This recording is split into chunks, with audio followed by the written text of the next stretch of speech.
কিছু কথা বলতেছি, একবার বলবো দুইবার বলবো না, কান খোলার শোন শিকদার। আজকের পর থেকে আমি লালকুঠিরে আর লালকুঠি আমারে কেউ কাউরে চিনি না, কিন্তু লালকুঠির প্রত্যেকটা দেয়ালে আমার গল্প লেখা থাকবে। যেই গল্প সত্য কিন্তু মানা যায় না, আর যেই সত্য নগ্ন কিন্তু দেখা যায়। তোর কোনো দোষ নাই, তোর গল্পই তোরে শিকদার বানাইছে, কিন্তু আমার গল্পে আমি আর গুরু হইতে চাই না। ভালো থাকো কাকা, খোদা হাফেজ।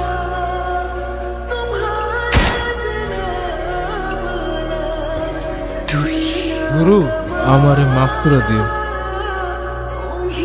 গুরু, সারা জীবন তো একটা জিনিসই খুঁজছস না, তোর মা। হে গুরু, তোর মা আর কেউ না, বেগম সাহ।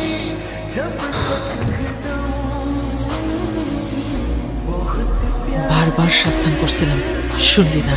তোরে আর পায়দা রাখতে পারলাম না আমি। এই জাহান্নামের আগুনে আমি আর পড়তে পারতেছি না বেগম চা, আর তুমি মাফ করে দিও।